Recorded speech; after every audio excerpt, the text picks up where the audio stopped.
तीन टकली बहुएं। शांति की आदत थी, वो सभी का बहुत मजाक उड़ाती। एक दिन उसके दरवाजे एक साधु बाबा आते हैं जिनके बाल लंबे लंबे होते हैं। बेटी, बाबा भूखा है, कुछ खाने को दे दे। हाँ बाबा आई, खाने को तो बनाया है लेकिन अपने लिए, आपके लिए तो ये ब्रेड है, ले लो। बेटी, बाबा रोटी खाना चाहता है। वो क्या है ना, सुबह से भिक्षा नहीं मिली, 2 रोटी तो बना दे। हाँ हाँ जरूर बना देती, ससुर है ना आप मेरे। वैसे बाबा, बालों में कौन सा तेल लगाते हैं जो इतने लंबे काले और घने बाल हैं? पहले राज बताओ, फिर मैं रोटी बनाती हूँ। बाबा को शांति की बात पर गुस्सा आ जाता है। तू बाबा का मजाक उड़ा रही है? जा, मैं तुझे श्राप देता हूं कि तू गंजी हो जाएगी। शांति बाबा की बात पर जोर जोर से हंसती है। श्राप? अरे श्राप तो ऐसे बोल रहे हैं जैसे भगवान हो। अरे इतनी ही बात पूरी हो जाती है तो भूखे क्यों घूमते हो? रोटी मांग लिया करो ना। मूर्ख लड़की, तू तो मजाक उड़ाने से बाज ही नहीं आ रही। मैं तुझे और श्राप देता हूं कि तेरे घर में जो भी औरत आएगी सब गंजी हो जाएगी। बाबा वहां से चला जाता है और शांति के बाल धीरे धीरे झड़ने शुरू हो जाते हैं और एक दिन तो वो पूरी टकली हो जाती है और वो अपने पति से कहती है, हाय रे, इस शहर का पानी भी ना कितना गंदा है। एक मेरे मायके का पानी था जिससे नहाने से बाल ही बाल लहराते थे, और एक तुम्हारा शहर। गंजी हो गई हूं मैं। अरे पर मैं ठीक हूं, मेरे 3 लड़कों के बाल ठीक है, एक तेरे ही बाल कैसे चलेगा?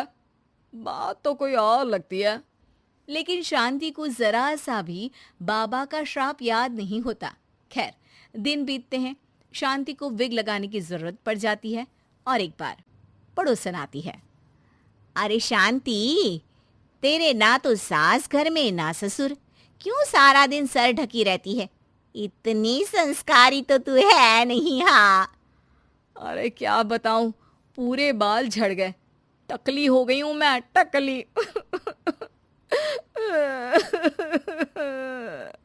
अरे अरे चुप कर शांति, कोई सुन लेगा। एक काम कर, वो डॉक्टर बाल है ना, उनके पास चली जा, वो तुझे आर्टिफिशियल हेयर लगा देंगे, फिर तो पहले से भी बहुत अच्छे बाल लहलाएंगे तेरे सर पर। शांति डॉक्टर के पास जाती है। डॉक्टर उसे हैरानी से देखता है। क्या हो गया डॉक्टर साहब, कभी टकली औरत नहीं देखी क्या? अरे देखी तो है, लेकिन इतनी टकली नहीं देखी। इतनी टकली से क्या मतलब है? टकली तो टकली होती है ना। अरे नहीं नहीं बहन, मैंने अपने 30 साल के करियर में ऐसी टकली नहीं देखी। अरे ठीक है ठीक है, पहले मेरे सर में बाल उगाने का कितना लगेगा ये बताओ। डॉक्टर सर देखते हैं और कहते हैं, ना जी ना, कुछ नहीं हो सकता, आपके सर पर बाल उग ही नहीं सकते, अंदर तक बंजर है जी आपका सर। शांति मुंह लटकाकर घर आ जाती है। अब कभी वो नकली बाल लगाती तो कभी पल्ले से सर ढकती। दिन बीतते हैं और उसके तीनों लड़के बड़े हो जाते हैं। एक दिन शांति का पति कहता है, मैं सोच रहा हूँ तीनों की शादी एक ही साथ करवा दूं, खर्चे भी बच जाएंगे और 3 बहुएं एक साथ आ जाएंगी, क्यों? हाँ वो तो ठीक है, लेकिन मेरी एक शर्त है। अरे इस शहर में तीनों की शादी करवाएंगे और कल को दूसरे शहर की लड़कियों को यहाँ का पानी सूट नहीं किया तो जैसे मैं गंजी हो गई वैसे ही वो तीनों भी हो जाएंगी तो।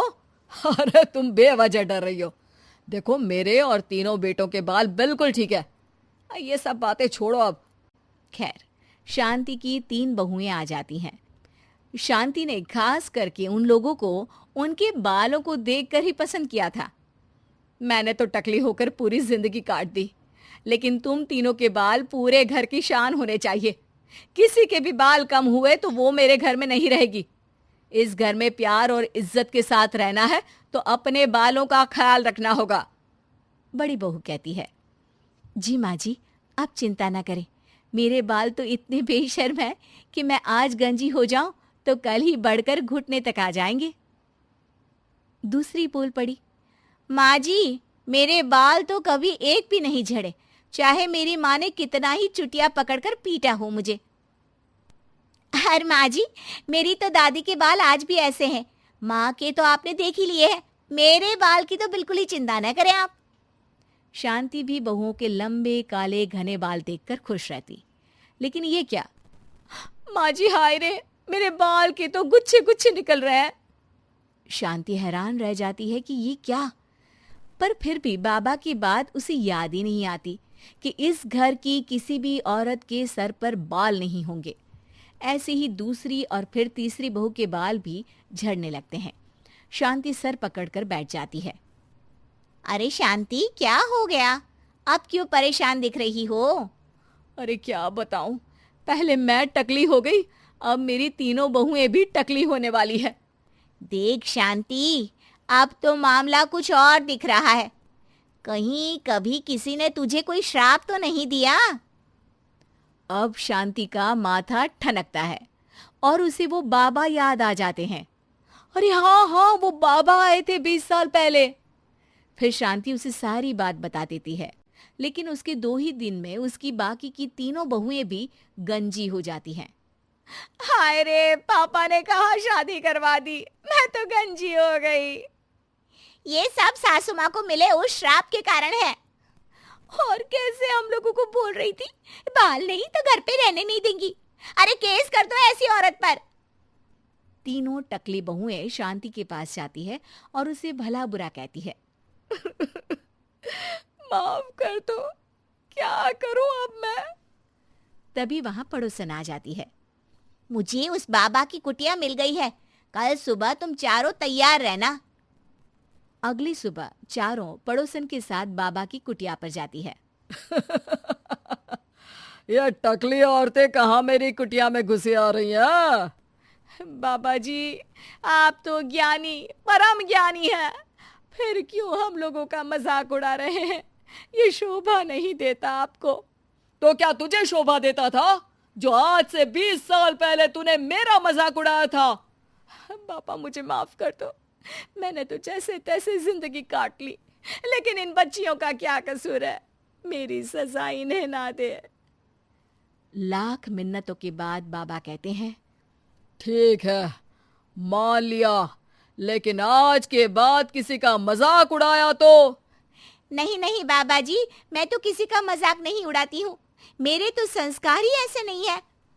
हाँ बाबा जी, किसी ज्ञानी बाबा का मजाक उड़ाना तो बहुत बड़ा पाप है। तीसरी भी बाबा से माफी मांगने लगती है।